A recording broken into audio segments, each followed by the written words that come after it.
하나님의 말씀 보겠습니다. 히브리서 10장 35절부터 39절까지 있는 말씀입니다. 찾았으면 한 목소리를 같이만 합독을 하겠습니다. 영상으로 예배를 드리신 분들은 스크린을 참고해 주시기 바랍니다. 함께 읽습니다. 35절입니다. 시작. 그러므로 너희 담대함을 버리지 말라. 이것이 큰 상을 얻느니라. 너희에게 인내가 필요함은 너희가 하나님의 뜻을 행한 후에 약속받기를 위함이라. 잠깐 후면 오실 이가 오시리니 지체하지 아니하시리라. 오직 나의 의인은 믿음으로 말미암아 살리라.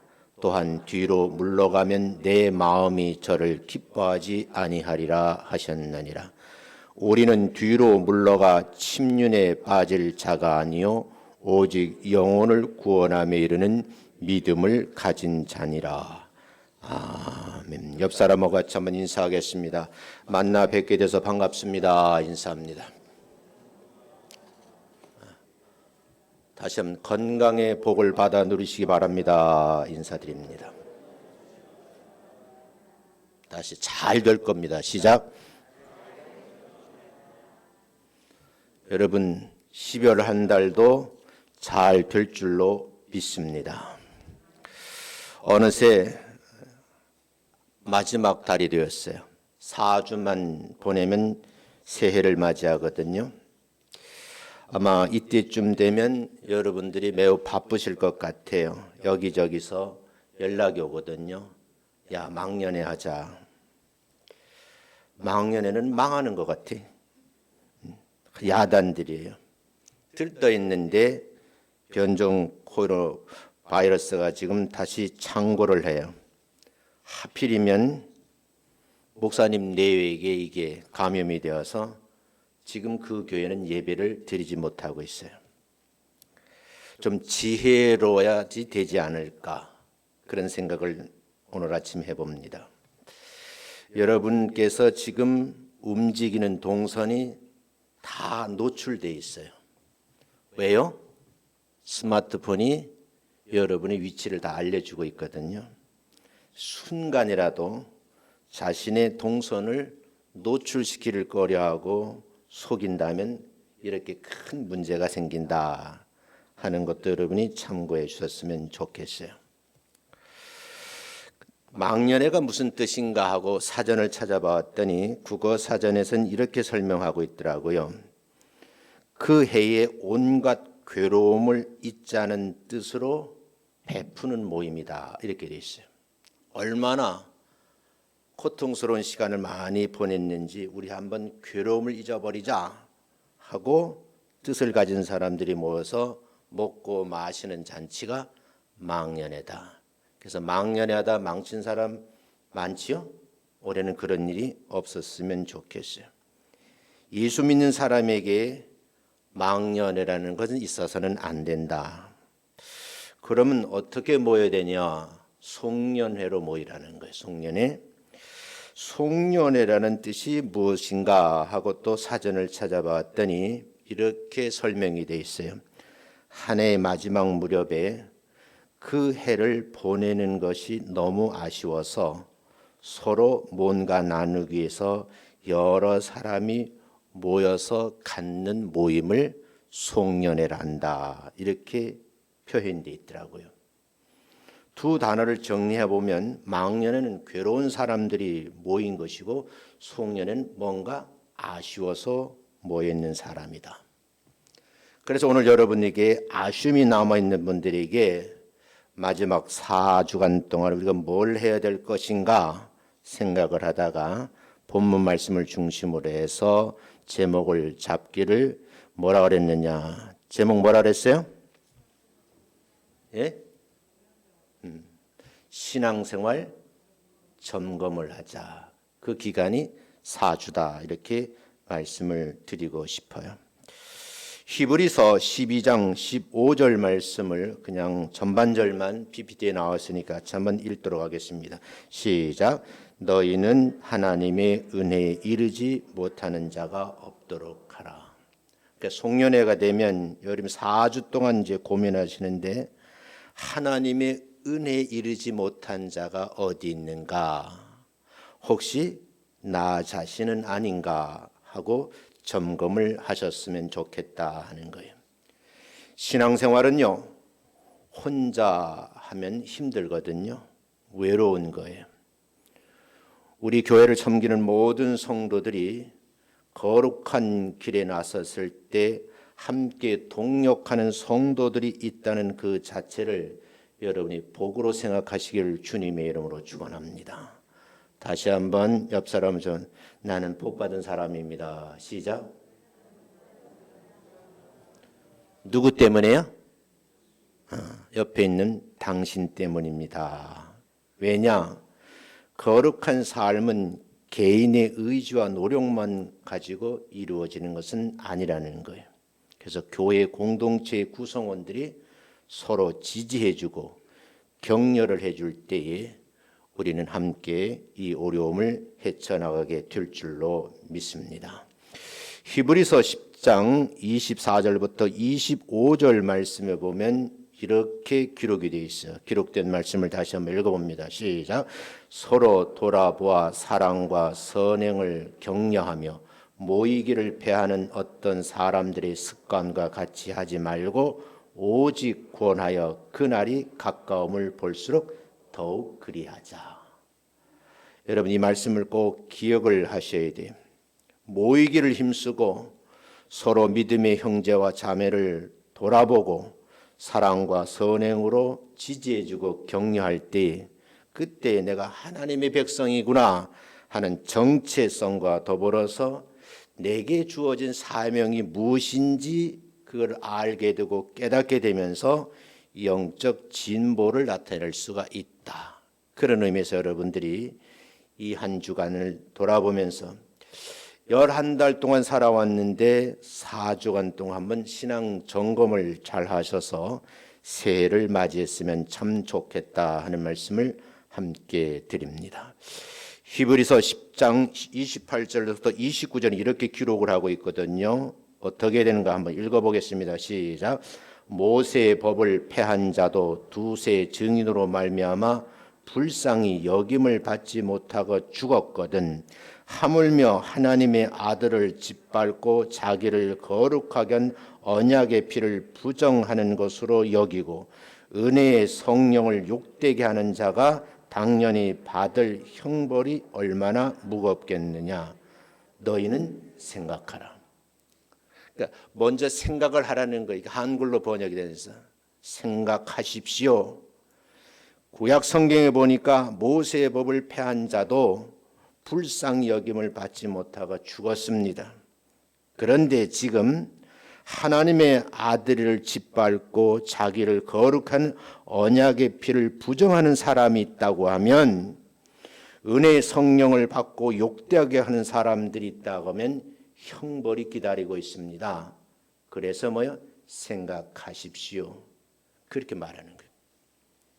만일 하나님의 아들을 무시하고 진리를 깨달아 따르게 하는 은혜의 성령을 의도적으로 거부하고 배교한다면 영원한 형벌을 받을 수밖에 없다라는 핵심적인 말씀을 전해요. 11개월을 살아오면서 여러분들이 무시한 일이 어떤 일이 있었을까?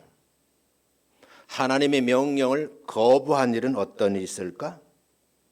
혹시 내가 예수 믿는 사람으로 배교 행위는 하지 않았을까? 이 물음에 대해서 여러분이 한번 두렵고 떨리는 마음으로 점검을 하셨으면 좋겠다 하는 말씀을 드려요. 저는 이제 가까운 시일 내에 오후 예배를 드릴 것으로 기대를 많이 했어요. 그래서 어떤 특정 설교를 모아놓고 여러분의 시리즈를 좀 제대로 좀 가르쳐야 되겠다 하는 생각으로 준비를 하고 있었는데 덜커덕 다시 이제 코로나가 이게 이제 무섭게 번지고 있는 거예요. 그 준비하는 가운데 여러분들 꼭 알려주고 싶은 내용인데 그게 사찰이야, 사찰. 사찰이 뭐냐? 4가지 찰이 있다. 그 첫 번째가 관찰, 두 번째가 고찰, 세 번째가 통찰. 이 통찰력이 있으려고 하면 사물을, 어떤 인간 행동을 잘 관찰하는 그런 기법과 기술이 있어야 되고, 그런 것이 학문적으로 어떤 배경을 가지고 있는지 깊이 연구하는 것, 그걸 이제 고찰을 한다 그래요. 관찰과 고찰을 통해서 이제 내게 통찰이 생기고, 이걸 통찰력, 인사이트라고 그러거든요. 이 보통 일반 사람들이 가지고 있는 세 가지 능력이에요. 예수 믿는 사람들에게는 하나가 더 있어야 된다. 그게 성찰이에요. 그래서 이번 기간에 여러분들이 기본적으로 네 가지를 가지고 있는 분들이기 때문에 4주 동안에 자기를 한번 돌아보는 성찰의 기회가 됐으면 좋겠다 하는 말씀을 함께 드리는 거예요. 디모데전서 6장 11절서부터 12절의 말씀에 보면, 우리는 거룩한 소명을 받은 하나님의 사람인데 하나님의 사람들은 선한 싸움을 싸워야 된다는 거예요. 그걸 이렇게 설명을 하고 있거든요. 디모데전서 6장 한번 읽어봅니다. 시작. 오직 너 하나님의 사람아, 이것들을 피하고 의와 경건과 믿음과 사랑과 인내와 온유를 따르며 믿음의 선한 싸움을 싸우라. 영생을 취하라. 이를 위하여 내가 부르심을 받았고 많은 증인 앞에서 선한 증언을 하였도다. 여러분, 하나님께서 나를 하나님의 사람으로 부르신 것을 말해 콜링, 소명이라래. 그 부른 사람들에게는 평생 내가 할 일이 있다. 그 주어진 일을 우리는 사명이라래. 그 사명을 잘 감당하셔야 된다는 거죠. 여기서 중요한 것은 하나님의 사람들은 피할 것이 있고 따를 것이 있고 싸울 것이 있고 취할 것이 있다는 거예요. 그럼 내가 인생을 살아가면서 피할 것이 있는데 잘 피하고 있었는지, 정말 따라가면서 귀한 것을 해야 되는데 잘 따르고 있는지, 믿음의 영적 싸움에서 내가 잘 싸우고 있는지, 그리고 취할 것이 있다고 하면 내가 지금 취하고 있는지를 점검하라는 거죠. 금년 한 해를 시작하면서 송구 영신 예배를 드리면서 여러분들에게 나름대로 기도 제목이 있었고 주어진 과제가 있었어요. 일반적으로 성도들은 기본적으로 이 과제를 수업하는데, 내가 성경을 사랑하니까 이 말씀을 많이 읽어야 되겠다. 어떤 이는 신약을 한번 다 읽어봐야 되겠다. 구약을 다 읽어봐야겠다. 그래 성경 일독하는 것이 목표가 될 수 있어요. 어떤 분들은 1년 52주인데 성수주의를 해야 되겠다. 한 번도 빠지지 말고 예배에 참석해야지 하고 각오를 한 분이 있어요. 여러분, 1년 52주 한 번도 빠지지 않고 교회에 나오는 것도 내게 건강의 복이 임한 줄로 믿습니다. 어떤 분들은 하나님, 내가 하나님 앞에 귀한 11조 생활하고 싶습니다 하고 기도한 분이 있어요. 어떤 분이 그러더라고, 하나님 나 돈 많이 벌고 싶어요. 그럼 자기도 모르게 돈벼락 맞고 싶다 그랬어요. 벼락 맞으면 어떻게? 급사하는 거예요. 지혜로우셔야 돼요. 하나님, 나도 11조 많이 하는 믿음의 사람이 되게 하옵소서. 그런 지혜로운 기도자가 되시기를 주의 이름으로 축원합니다. 주님의 가르침에 우리의 자신을 견주어 살펴보아야 되는데, 이 살펴보는 것을 점검한다는 말이거든요. 점검해 보니까 일반적으로 세 부류의 사람의 형태들이 있다더라. 첫째는 지난 1년간 점점 믿음이 진보한, 성장한 사람들이 있어요. 두 번째 부류의 사람들은 작년이나 지난이나 변한 게 하나도 없는 사람. 세 번째 사람은 오히려 신앙의 걸음에서 뒷걸음으로 물러선 사람도 있다. 일반적으로 세 부류로 분류합니다. 그러면 여러분과 저는 어느 부류에 속하는 사람인가 하는 것을 체크해 보셔야 돼요. 이 문제를 놓고 제가 고민을 해봤어요.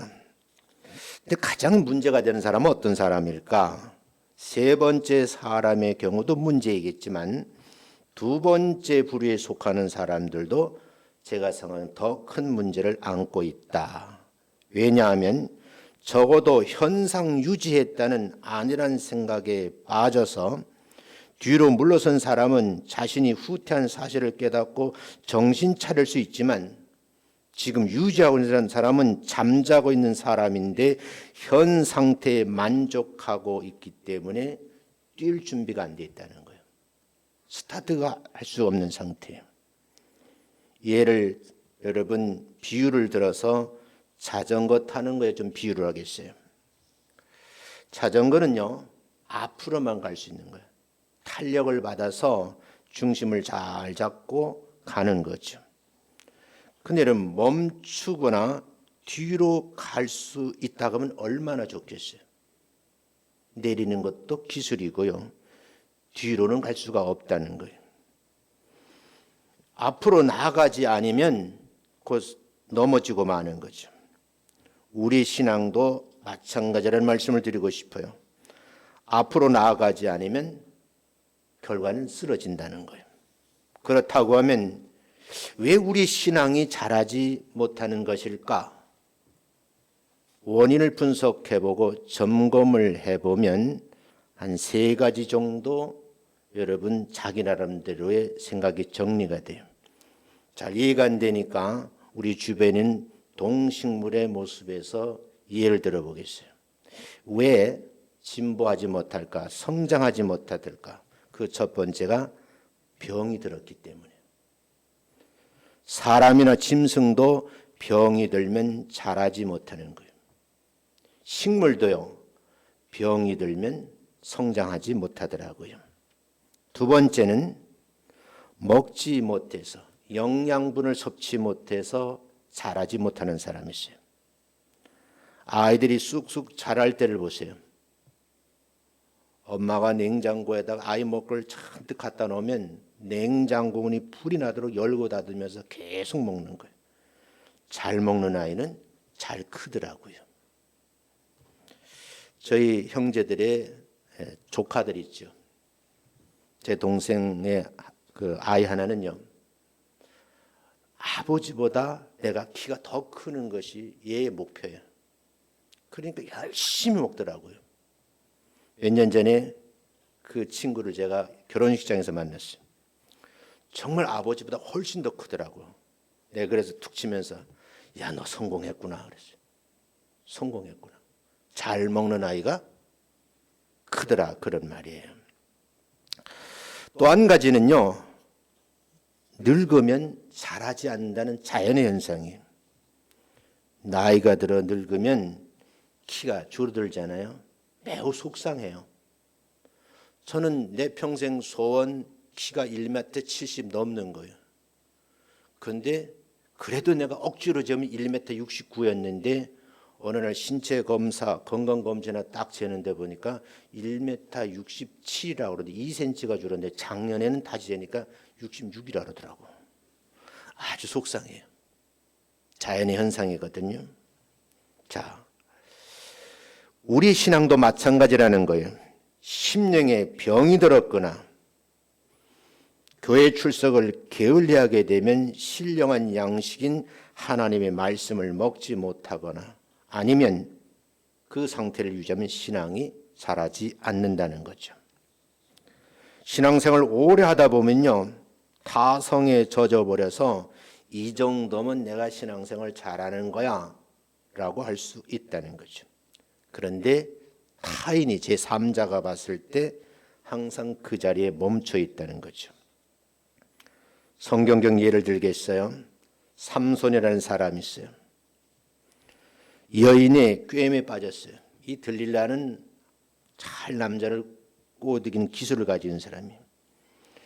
그 꾀임에 빠져 눈이 빠지고 감옥에 갇혔어요. 말할 수 없는 어려움을 당합니다. 하루 종일 땀을 흘리며 하는 일은 연자 맷돌을 돌리는 일인데 돌고 돌아도 항상 그 자리인 거예요.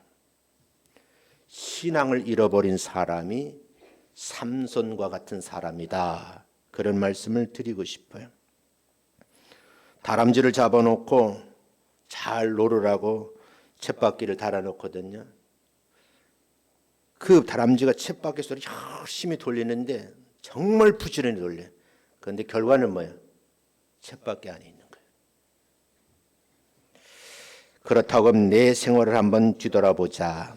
작년 이맘때나 지금이나 변한 게 없고 나아진 것이 없다.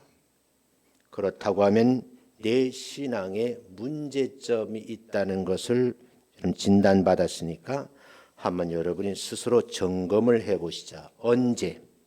4주 동안. 그리고 점검을 잘 하신 뒤에 송구영신 예배에 참석했으면 더 좋지 않을까라는 생각을 해요. 두 번째는요, 우리 신앙이 자라지 않으면 안 되는 이유가 성경에 기록되어 있다. 그래서 이 말씀이 핵심적인 거예요. 이 본문을 보면서 왜 신앙이 자라지 않지 하고 물으면 답을 하기를 세 가지로 답을 하고 있는데, 그 첫 번째 답이 왜 성장해야 되는가? 예수님께서 재림하시기 때문이라고 그래요. 37절 말씀 같이 읽어봅니다. 시작. 잠시 잠깐 후면 오실 이가 오시리니 지체하지 아니하시리라. 지체하시지 아니하고 잠시 잠깐 후면 오시는 분이 계시다. 그분이 뭐예요? 재림 예수, 우리가 믿는 구원의 주 예수님이에요. 마태복음 25장에 보면 예수님께서 달란트 받은 종들에 대해서 비유로 말씀을 하셨어요. 25장 19절 같이 한번 읽어보겠어요. 시작. 오랜 후에 그 종들의 주인이 돌아와 그들과 결산을 할세. 주인이 타국으로 가면서 종들을 불러서 어떤 에게는 1달란트, 어떤 에게는 2달란트, 어떤 5달란트 다 나눠주고 갔어요. 그리고 언제 돌아온다는 약속을 하지 않았어요. 그런데 분명한 것은 돌아온다는 거예요. 주인이 돌아와서 달란트를 나눠준 사람들에게 뭐요? 결산하자 그런다는 거지. 성경을 보면 2달란트 받은 사람은 받는 즉시 나가서 뭐 했어요? 열심히 장사를 해서 2달란트를 남겼다. 5달란트도 그러했고 10달란트도 그랬다. 그게 이제 성경이거든요. 주인이 와서 계산을 하는데, 여러분 10달란트 받은 사람부터 계산을 하는 것이 아니고 1달란트 받은 사람 계산해요. 근데 주인을 잘못 판단한 거예요. 우리 주인은 아주 굳은 사람이라 심지 않은 데서 거두는 분이라고 오해를 하는 거죠. 그리고 내가 이거 잘못 썼다가는 큰일 나니까 보복당할 것이다 생각해서 1달란트를 어디에다가? 땅에 묻어두었다 그랬어요. 주인이 돌아왔어요. 1달란트 받은 사람 부른 거예요. 적나라하게 주인의 아픈 부분을 건드리면서 지적질을 합니다. 그때의 주인이 하는 말 딱 한마디 정리했어요. 뭐라 했어요? 이 악하고 게으른 종아. 여기서 우리가 고민할 것이 뭐냐 하면, 나는 올 한 해를 살면서 주인으로부터 착하고 충성된 종이라는 소리를 들을 것인지, 아니면 악하고 게으른 종이라고 이 말을 들을 것인지, 분명한 건 두 마디 중 한 마디를 우리는 듣게 된다는 거예요. 악하고 게으른 종이라고 책망을 받은 종은 바깥 어두운 곳에 내어 쫓김을 당하고 그곳에서 일을 간다는 그런 말씀이죠. 이 사람은 생각한 거예요. 나는 본전까지 손해봤기 때문이 아니라 아무것도 당신의 것을 해를 끼치지 않았습니다. 주인의 판단은 뭐예요? 성장이 없었다. 이게 판단의 기준이에요. 만약 오늘 예수님께서 우리에게 오셔서 내가 너에게 준 달란트가 있는데 좀 계산을 하자 그랬을 때 우리 주는 열매를 찾으신다 그랬거든요. 원래 준 것이 아니고 주어진 것을 가지고 능력을 발휘해서 더 많이 남긴 것을 보자, 그 말이에요. 그러면 여러분들은 지금 하나님 앞에 드릴 수 있는 것이 무엇이 있는지 한번 체크해 보셔야 된다. 두 번째, 성장을이라는 말을 썼는데 하나님의 소원이라는 거예요. 동시에 명령이라는 거예요. 성장해도 되고 말하되 그게 아니고 이건 명령이면서 동시에 하나님의 소원이라는 거예요. 그래서 오늘 38절에 이렇게 기록을 하고 있죠. 같이 읽어봅니다. 시작. 또한 뒤로 물러가면 내 마음이 그를 기뻐하지 아니하리라. 퇴보하는 자를 하나님이 보시고 기뻐하지 아니하신다. 제자리 멈춰 있는 사람을 보시고 기뻐하지 않으신다. 어떤 사람? 앞을 향해서 가는 사람을 보고 어떻게 해요? 기뻐하신다. 마음에 흡족하신다는 그런 말씀이죠. 아기가 가장 귀여울 때가요, 첫돌 전후예요. 애가 오늘 뱀일을 하더니 오늘 날 뒤집거든요. 이건 기적이 일어나는 거예요. 그러다가 여러분 그 아이가 벽을 기대고 일어서기 시작해요. 얼마나 귀여워요. 저를 가르쳤던 교수님이 그러더라고요. 교육학 전공하신 분인데 이 무식한 엄마들이 얘는 온 힘을 다해서 벽을 일어서는데 일어서다 힘을 쓰다 보니까 이제 속에 있는 게 바깥으로 삐져나오는 거예요. 응아가 나오잖아요. 근데 아이를 키우는 엄마는 자기 새끼니까 어떻게 해요? 그것도 너무 이쁘다고 냄새까지 맡는 엄마가 있더라고요. 그 여자가 정령자예요. 자기 새끼니까 그렇게 이쁘다는 거야. 내가 보니까 더러운데 말이야. 근데 어떤 엄마는요, 아이고 네가 힘쓰다가 이렇게 큰일 했구나, 아이고 그러면서 보듬어주면서 엉덩이를 만져 귀여워해줘야 되는데 어떤 엄마는 그 큰 손으로 그냥 갖다 붙여버리는 거예요. 얘가 지금 지구에 지진이 일어난 줄 아는 거예요.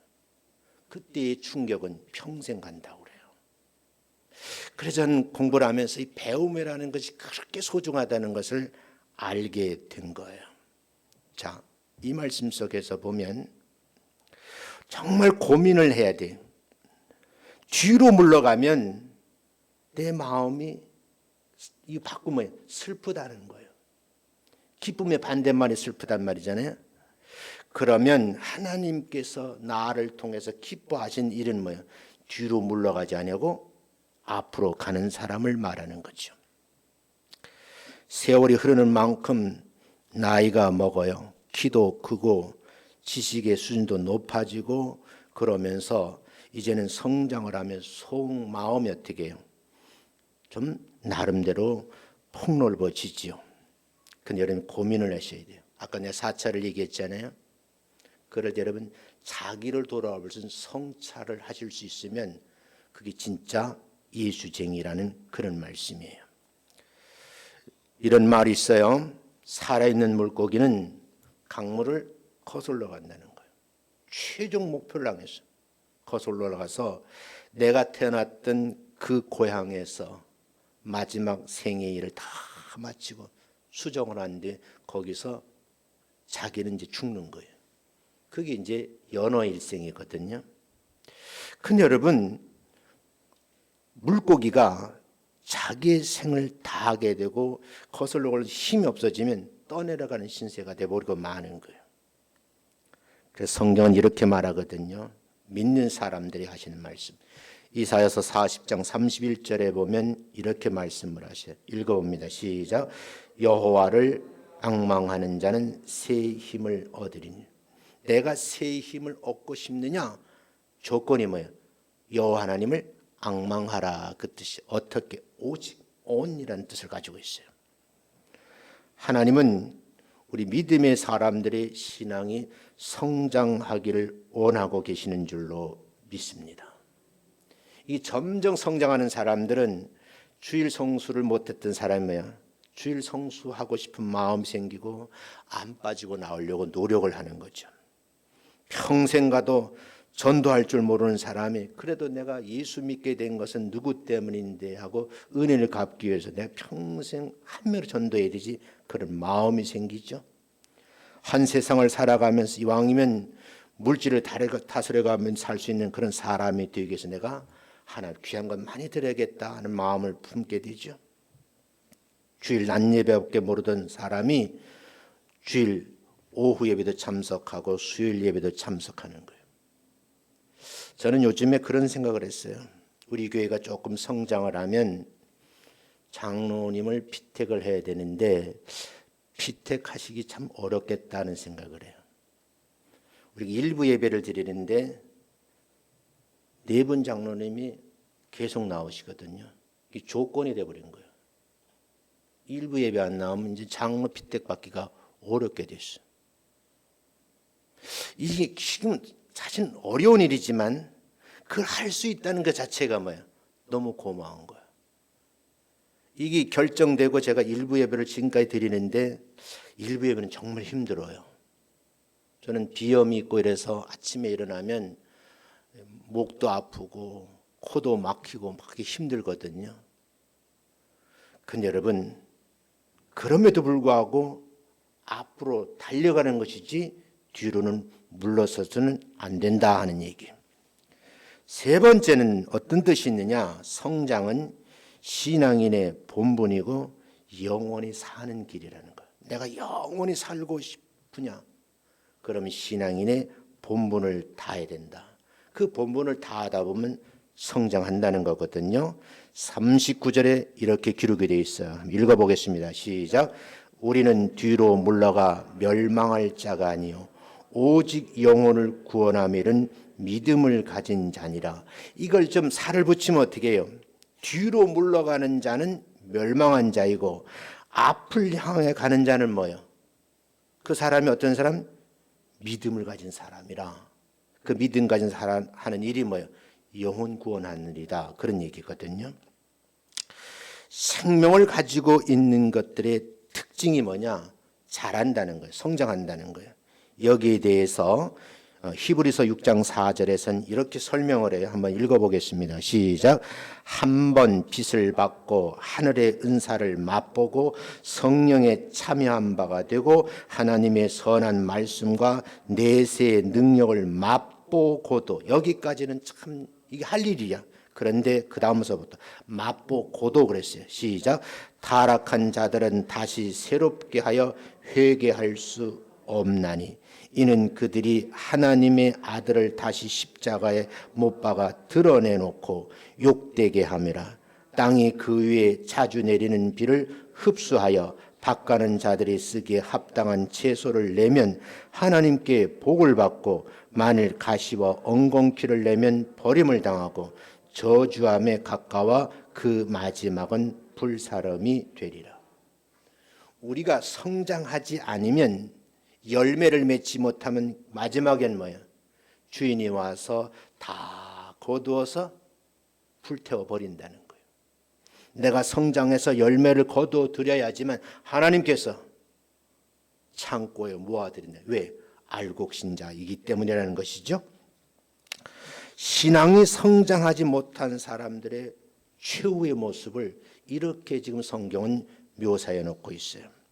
여기에 대해 바울이 말을 하거든요. 바울의 말씀을 한번 더 들어보세요. 빌립보서 3장 12절부터 14절까지 시작.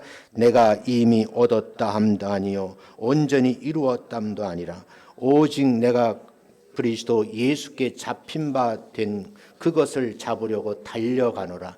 형제들아, 나는 아직 내가 잡은 줄로 여기지 아니하고 오직 한 일, 즉 뒤에 있는 것을 잊어버리고 앞에 있는 것을 잡으려고 푯대를 향하여 그리스도 예수 안에서 하나님이 위에서 부르신 부름의 상을 위하여 달려가노라. 사도 바울은요, 뒤의 것을 보지 않은 거예요. 앞을 향해서 어떻게 끊임없이 달려가겠노라고 말씀을 하고 계신 거예요. 여러분, 그래서 우리 신앙의 경주는 중단하면 안 된다. 4주 동안 체크를 해보시면 내가 중단하는 일이 뭐가 있는가 한번 여러분이 점검을 해 보시라는 거예요. 그리고 중단하게 되면 어떤 일이 벌어지는가 또 성경 말씀을 보면서 여러분 확인을 하셔야 돼요. 세 번째, 그러면 믿음을 잃지 않기 위해서 우리가 어떻게 해야 되냐 이렇게 묻는다고 하면 답을 좀 드리려고 그래요. 그 답을 좀 정리를 하면 첫 번째는 신앙의 성장을 위해서, 진보를 위해서는 소망을 가지라는 거예요. 어떤 소망은? 미래에 대한 소망. 우리에게 미래에 대한 소망은 뭐예요? 이 세상의 모든 일을 다 놓고 영원한 하늘나라에 들어가서 어떻게 영생복락 누리는 거잖아요. 여러분 이 말씀을 꼭 기억을 하셔야 돼요. 34절 말씀을 한번 보겠어요. 시작. 더 낫고 영구한 소유가 있는 줄 알미라. 그래서 우리가 말씀 공부하는 거예요. 여기서 알미라는 것은 지식을 말하는 거예요. 내가 가진 지식에 의하면 영구한 소유가 있다는 것을 지금 내가 알고 있기 때문에 그 나라를 향해서 간다는 말씀이죠. 운동선수가요, 땀을 흘리면서 필사에 노력을 기울이는데 목표는 단 한 거죠. 올림픽에 나가서 뭐요? 금메달을 따는 거예요. 그러면 자기의 신분이 상상되고 연금을 받으니까 평생 잘 살 수 있다는 거죠. 그런데 여러분, 그분들이 운동하는 모습을 보면요, 우리가 생각하는 것 외에 엄청난 고난의 길이에요. 상상할 수 없어요. 어떤 자료에 보니까 그렇게 국가대표로 발탁된 많은 선수들이 고된 훈련을 한 그 결과 장수하는 사람이 거의 없대요. 그만큼 뼈를 깎는 아픔을 가지고 뭘 했어요? 노력을 한 거죠. 그래서 저는 34절 말씀을 꼭 기억을 하셔야 돼요. 현재만 보는 신자, 환경 탓만하는 성도, 그런 사람들은 자꾸 무너지고 넘어지는 사람이, 그리고 넘어지는데 비틀비틀 뒤로 물러는 사람, 난 이걸 할 수가 없는데, 어려워서 안 되는 건데, 나는 머리가 안 좋은 사람. 제가 이제 아이들을 가르치면서 평생 가지고 모토가 있어요. 제일 좋은 대학이 관악산 밑에 있어요. 그 대학 이름 아시죠? 예? 서울대학이요. 머리가 너무너무 좋은 사람, 대한민국에서 제일 공부 잘하는 사람들이 모여있는 사람이에요. 그런데 여러분, 내가 직접 거론하지 않지만 그 대학 출신들을 위해서 조사한 내용들이 신문에 보도돼 있어요. 강단에 선포하기 어려울 정도로. 그런 좋은 대학의 부모가 노력을 많이 했는데 그 아이들이 답변한 내용을 보면 우리 부모님 빨리 죽었으면 좋겠다는 거예요. 난 쇼크 받았어요. 제가 평생 이 자리에 있으면서 아이들의 얘기를 해요. 근데요, 우리 제가 있는 그 대학이 산 위에 있거든. 산자락에 있어요. 산이 낮아. 이것은 학산이라 그래요. 중턱에 있거든요. 이 설교 들으면 또 우리 제자들이 뭐라 그러는지 모르겠는데, 그런데 여러분, 서울대 애들은 한 번 가르쳐주면 머릿속에 암기하고 문제를 풀어요.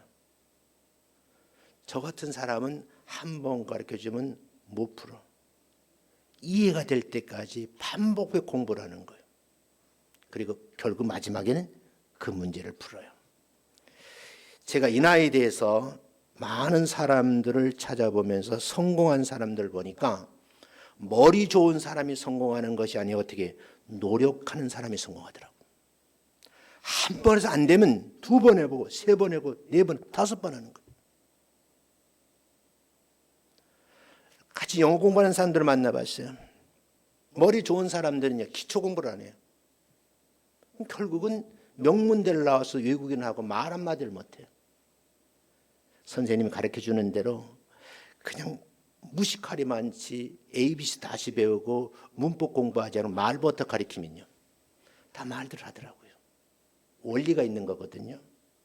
여기서 우리가 생각을 좀 해보셔야 되는 거예요.